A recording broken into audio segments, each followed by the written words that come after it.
Yeah, fellow South Africans, I am bothered. I am bothered.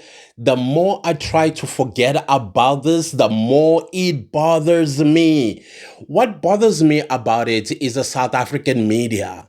The South African media and the Pan Africanists and those that always obsess over South Africa, they are not talking about this because I can tell you if the roles were reversed, where South Africans are attacking the police, it would be a totally different story. The media would be milking and also creating scenarios that never took place in the confrontation with the South African police in Parklands, Cape Town.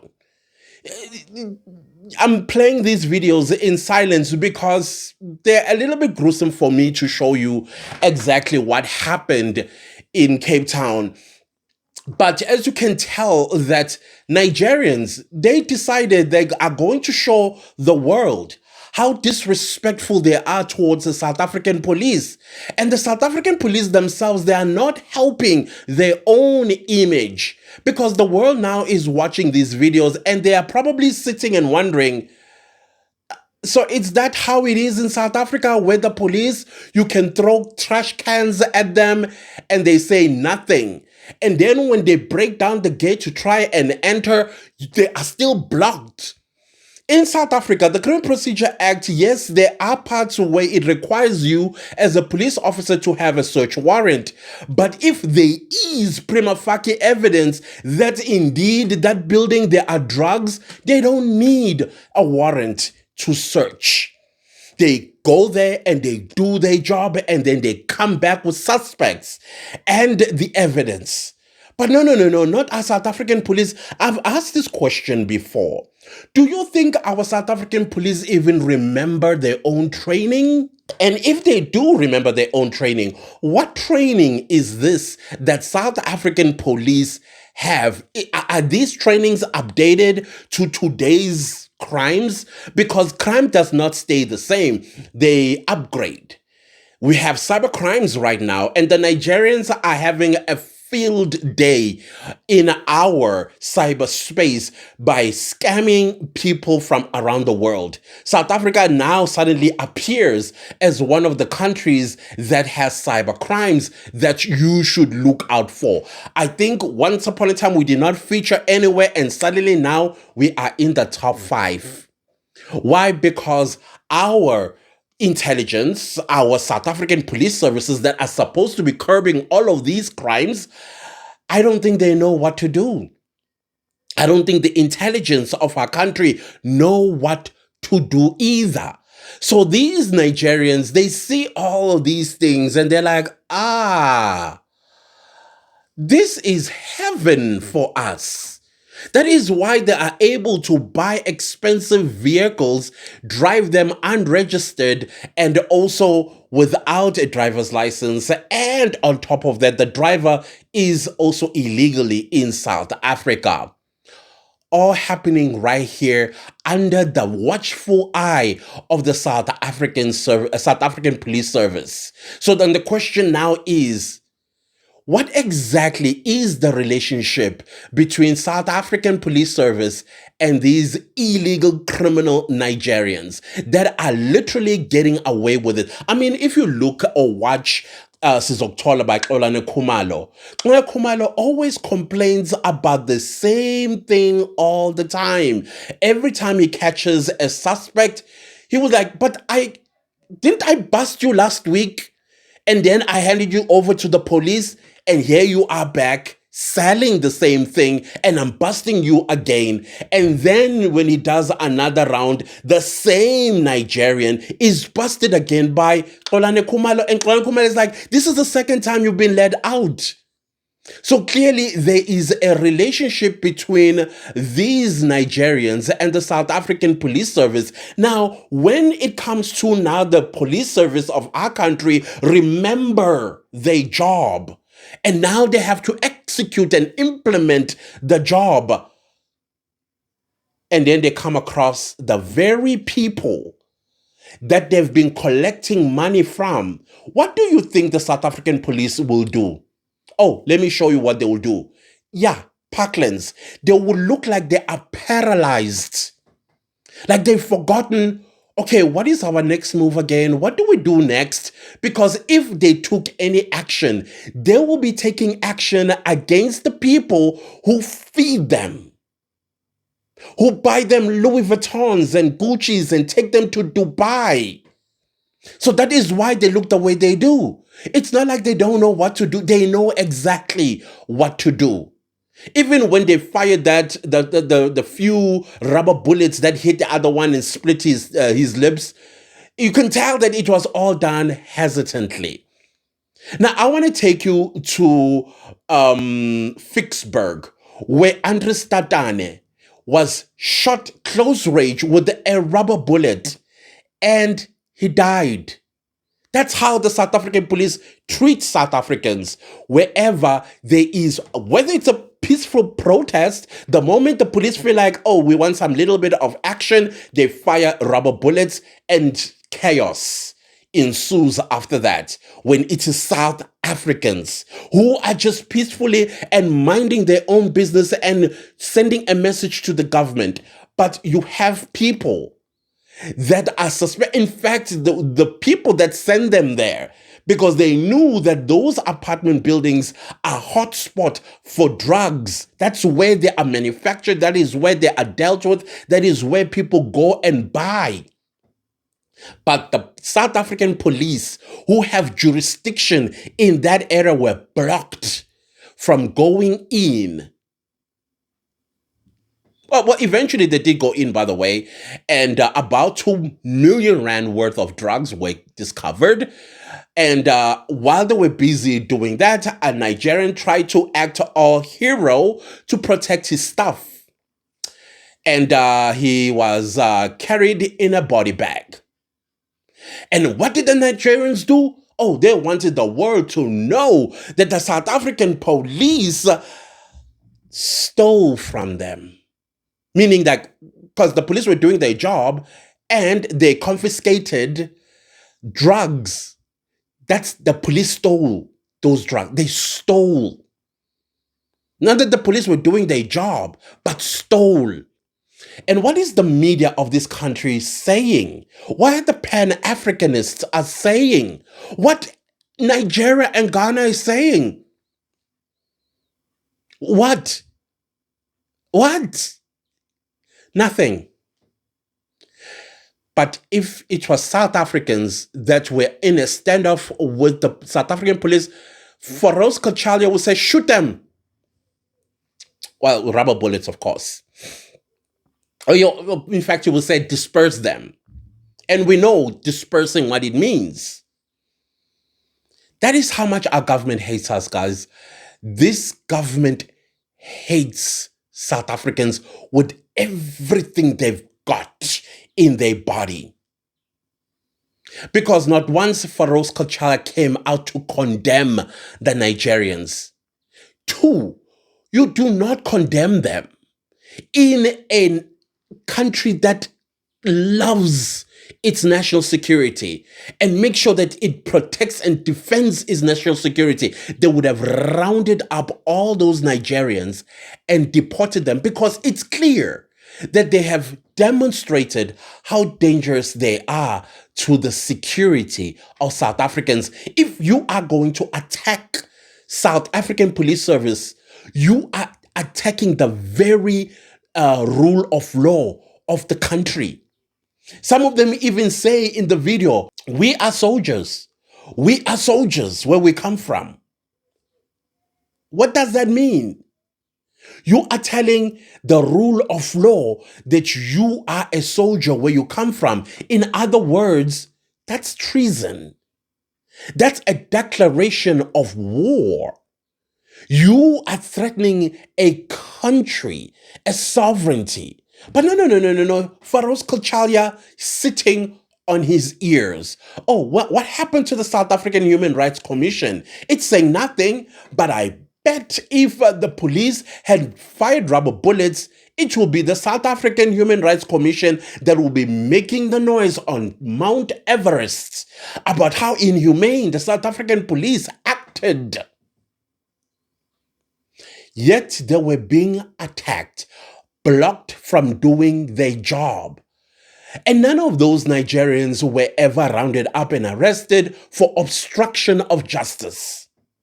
Oh, but if it was a South African, we're talking about South African families who will be running around like headless chickens trying to raise money so that their loved ones are bailed. Not Nigerians, not in South Africa. They are the bosses of our rule of law. No 600 million rand that was taken out to say, we are going to go to Cape Town and clean it out of all the drugs. No, not Farouz Kachalia. No, why? But when it comes to South Africans, he might even take out 1 trillion rand and say, we are going to protect the illegal foreigners in this country against South Africans. Farouz Kachalia quiet. Yet there was a briefing of interministerial committee where he had an opportunity to address this. Foreigners, this is not the first time or the second time they are attacking our rule of law, our police. The Malawians in Durban, they did it. What happened? It was as if it did not happen. And you're telling me these criminals are not watching and studying and seeing that, oh, what paralyzed those South African police service in Cape Town is because we give them money. They are the cause of everything that we are witnessing. Farouz Kachalia is quiet. Members of parliament, quiet. But right now, we would be called all kinds of names as South Africans had we the ones that were in the Nigerians' place. We would be called all sorts of names. That's how much this government hates us South Africans. You can never convince me otherwise. The South African government hates South Africans. I think the South African government would rather have us, the ones leaving South Africa, leaving behind illegal foreigners, the Nigerians, and all these people that are committing crimes in the country. They would rather have that. No condemnation. No rounding them up and deporting them. Within the country, we have Nigerians that insult this very country on a daily basis. And you would think that our intelligence would be hunting them down and deporting them and banning them from South Africa. Some, they insult us from outside of South Africa, but they still buy a ticket. They get a visa to come to South Africa and buy a ticket to come into South Africa, and nobody is checking if these people are not posing any kind of danger to South Africans. Why wouldn't they not disrespect us when the government allows them to do that? Why wouldn't they? Just why wouldn't they? Because our government hates us, guys. Ramaphosa's government hates South Africans. You can never convince me otherwise. You can never convince me otherwise. You have a minister of foreign affairs that's telling South Africans our relationship with Ghana is solid, and yet Ghana is destroying South Africa. How are you friends with somebody that is destroying you and they're not even hiding it? In plain sight, they're looking you dead in the eye and they're saying, I'm going to destroy you. Oh, by the way, we're still friends. What kind of nonsense is that? Because at the end of the day, you can tell that the destruction they want on South Africa is for South Africans, particularly Black South Africans, to suffer. And the people that are supposed to protect us from suffering, they are buddies. They are sleeping with the enemy. And we must accept that. No stern conversations. No logging of horns. No. We are weaklings. And that is why Nigerians do a standoff with our own police service. Unafraid. Unafraid. They have emasculated the South African police service in Cape Town. Not just in Cape Town, all over the country. Because the man in blue take money from these criminals. They get locked up, they release them. They get locked up, they release them. Because they take money from them. Ask Xolani Khumalo will tell you plethora of stories of Nigerian drug dealers when he busts them and hands them over to the police releases them. The same police releases them. And then when there's a standoff between them and Nigerians, do you think they are going to do anything? Do you think the police are going to do anything to them? No, they'll be paralyzed. So what kind of a police service do we have? How safe are we? Oh, the media would be having a field day. A field day. They would be calling us all sorts of names. If it was South Africans that had a standoff with the South African police service. And the South African police service wouldn't have hesitated. They would not have stood that long when it came to us.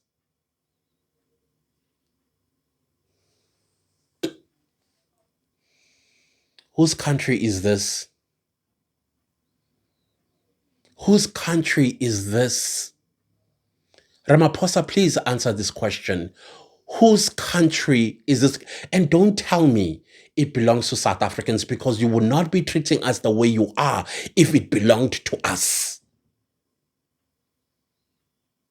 You would not be treating us like this if it belonged to us. When are Nigerians leaving? When? Have some balls and tell us when. When? Sick and tired of this, honestly speaking. No, fellow South Africans, we need to do better at the ballot paper. we need to do better. Do you see your life? They don't care. They care about their foreign friends. Are you okay? Are you okay?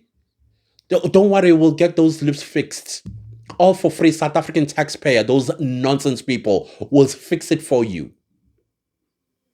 Because that's exactly what we are going to do. Or already have done. Because that's what we are good for. Taxes and voting. Anything else and everything else, you can go fly a kite as a South African. That's how this government treats us. And the media. Pan-Africanist, where are you? Are y'all that lawless? Sis. Anyways, I need to go somewhere. Please enjoy the rest of your Monday. I thought, let me just crash out a little bit. I needed to crash out a little bit. This is nonsense. This government, it got to go. I can't wait for the third year since 2024 elections. Few more months.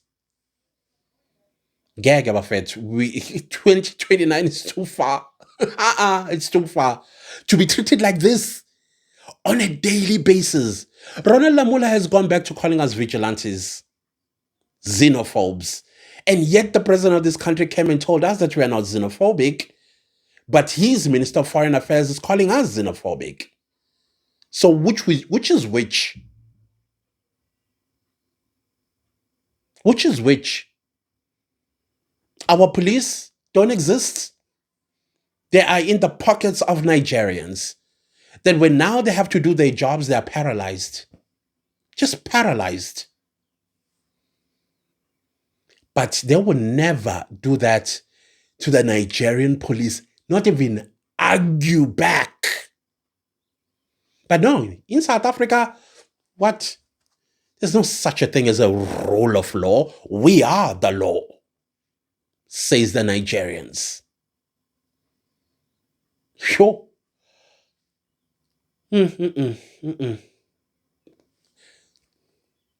Before I become all emotional and start saying things that I might regret, let me leave the video here. Thank you all so much for listening. See you later. Goodbye.